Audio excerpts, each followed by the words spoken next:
Let me tell you why I think I have ADHD. Earlier today, I was just thinking about the way that I think things through and I process things. I'm gonna explain to you what my brain is like. I happen to have 3 trains running. It's like I've got 3 trains running in my head at all times. There's imagining, there's thinking, and there's saying/doing, you know? And these 3 need to stay on the same track in order for me to function as a human being. What tends to happen, however, is imagining gets in her head, I'm gonna go over here.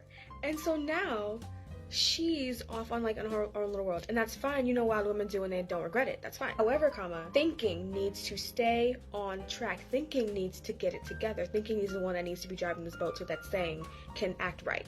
Okay? Because sometimes saying also goes off on a whole another track, and no one knows where she is or why she's there. But I digress. This is specifically about imagine. Now, imagining is what I use when I need to do basically anything. I can't do anything without some sort of stimulation. I'm wearing my headphones. I'm in earphone jail all the time. I need to distract. Imagining needs to have some sort of track, because if she goes off the rails, thinking just might go after her. And then what is saying left to do? Saying is on the same track as imagining, and it's not a good idea for me personally for saying to be on the same level as imagining unless imagining is on a good track. Do you understand? Right now, imagining is on a good track, so it's imagining, thinking, and saying are all together. We're going in the same direction, okay? Good. It was such an interesting experience. I really feel like I was struggling. I feel like my mom thinks I'm insane, like I need to be committed. I'm about to be 5150 putting the hug jacket, you know?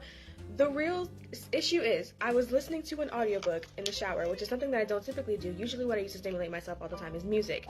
This time, however, I was already listening, so I was like, we're gonna finish the chapter. So I'm finishing the chapter, and now like I'm going through, and it was a really good shower. Everything was great. Afterwards though, because then afterwards and you see, and then because we I don't know what was going on. I was in the bathroom and I was getting things together. I was like, this is what I need to do. I need to shower. I mean, I need to like lotion and whatnot. I do my after shower routine and everything is fine. Why do I get locked inside the bathroom?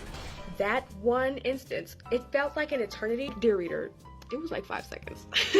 It literally was not that deep, but I like freaked out and it threw me off my routine entirely. I'm walking and I'm pacing, trying to figure out, what is it that I said I was going to do after my shower? I go to this location and I'm like, this is what I need. Why? I don't know. Pick it up and let's go over here. So I go over here and I'm like, why am I holding this? And why am I here? Oh, what needs to be done? Oh, they go together. That's why I had to figure out what to do with my life. So I'm literally just pacing back and forth and back and forth and back and forth. And I was like reminding myself in real time what life was all about. It's because imagining was too into the book. She was too captivated, so she took thinking along with her, and thinking and imagining can only be on the same track if it's a good track. If it's not, I'm screwed. I tried to explain this experience to a neurotypical, and I saw her imagining having me committed in real time. So, let me know what you think.